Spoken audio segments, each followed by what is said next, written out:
আসসালামু আলাইকুম। কেমন আছেন সবাই? আলহামদুলিল্লাহ আমরা খুব ভালো আছি। তো এখন রাত কয়টা বাজে? এখন রাত 11টা, 11:15 বাজে। তো এখন আমি তেলাপিয়া মাছের তরকারি রান্না করব আলু আর টমেটো দিয়ে ঝাল ঝাল করে। সাথেই থাকুন। হালকা বাদামি করে তারপরে এখানে পানি দিয়ে দিলাম। পরিমাণ মতো আদা রসুন বাটা এখানে দুটোই একসাথে আছে।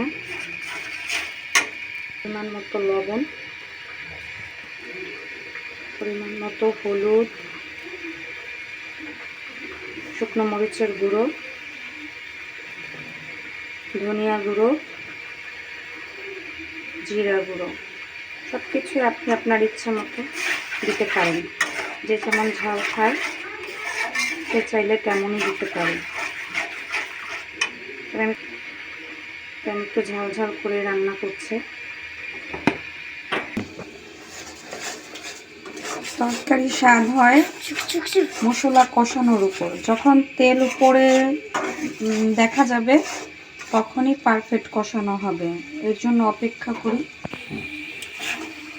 আর একটু কষাতে হবে, একটু পরপর দেখে নেড়ে দিতে হবে যেন তলানিতে লেগে না যায়। ঠিক যখন এমন তেলটা উপরে ভেসে আসবে তখনই বুঝে নেবেন মশলাটা ভালো করে কষানো হয়েছে। আমি আলুগুলো দিয়ে দিচ্ছি তরকারিতে। আর এগুলো সব আমাকে রেডি করে দিয়েছে, যা যা তরকারি রান্নার জন্য ইনগ্রিডিয়েন্টস দরকার আছে এগুলো সব আমার হাজব্যান্ড আমাকে হেল্প করেছে, যেহেতু আমি শারীরিকভাবে অসুস্থ। পেঁয়াজ থেকে শুরু করে মশলা যা যা লাগে, সবজি যা কিছু লাগে কাটা, সব কিছু আমার হাজব্যান্ড তৈরি করে দিয়েছে। আমি শুধু এখন রান্নায় চলে আসছি। একটু পানি দিয়ে এখন আমি আলুটাকে কষিয়ে নেব ভালো করে। কষানো হলে পরে আমি ঝোলের পানি দিব। মাঝে মাঝে একটু নেড়ে দেব। অপেক্ষা করব।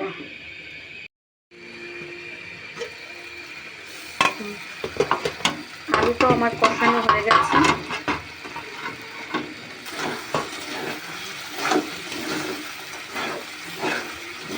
ঠিক যখন এমন মশলার সাথে আলুটা এখন মাখা মাখা হয়ে গেছে, কষানো পারফেক্ট। তো এখন আমি পানি দিয়ে দেব। এখন আমি ঝোলের জন্য পানিটা পরিমাণ মতো দিব, কমও না, যেন তরকারিটা আমার মাখা মাখা হয়। যেহেতু এটা আলুর তরকারি, আলু তো এমনি পানি শোষণ করে নেয়, তো আমি পানিটা একটু বেশি দিচ্ছি। আর হাজব্যান্ড অলরেডি মাছটাকে ভেজে রেখে দিয়েছে। আমি এখন মাছটাকে ঝোলের পানিতে দিয়ে দিব।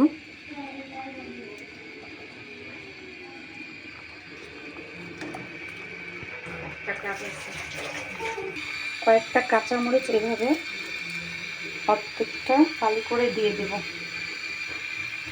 দিয়ে ঘ্রাণ ছড়াবে তরকারিতে, এটা আমি সবসময় করি।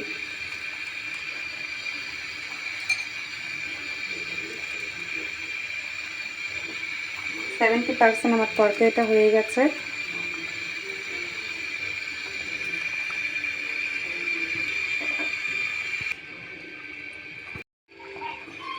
এখন আমি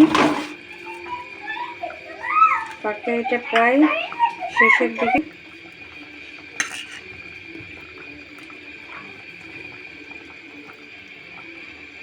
আমার হাজব্যান্ড টমেটোটা বেশি খায় তো, তাই বেশি করেই দিয়েছি।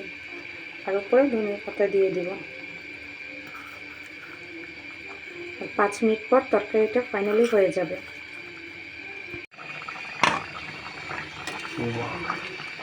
দেখতেই পাচ্ছেন তরকারিটা দেখতে কতটা ইয়ামি হয়েছে, আর খেতেও আলহামদুলিল্লাহ আমি জানি অনেক ভালো হবে, কারণ আমার হাতের তরকারি রান্না অনেক ভালো হয়। আর এই পর্যন্ত কোনো কমপ্লেন আসেনি। আশা করি যদি আমার এই তরকারি রান্নাটা ফলো করেন তাহলে অবশ্যই খেয়ে অনেক লোভনীয় লাগবে খেতে। অনেকগুলো ভাত খেতে পারবেন ইনশাআল্লাহ।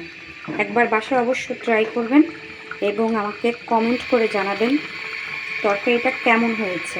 তেলাপিয়া মাছের আলু আর টমেটো দিয়ে ঝোল। তো আজকের মতো এতটুকুই, আগামীতে দেখা হবে ইনশাআল্লাহ। এই পর্যন্তই থাক। আসসালাম। আর আগামীতে যেন আরও ভালো ভালো নতুন নতুন রেসিপি দিতে পারি, এর জন্য আমার পাশেই থাকবেন এবং লাইক কমেন্ট শেয়ার করে দিবেন। আর কমেন্টে অবশ্যই জানাবেন যে আমার এই রান্নাটা কেমন হয়েছে। আর সাবস্ক্রাইব তো অবশ্যই করবেন। আপনি আমাদের পাশে থাকবেন, আশা করি আপনারাও ভালো থাকবেন। আসসালামু আলাইকুম।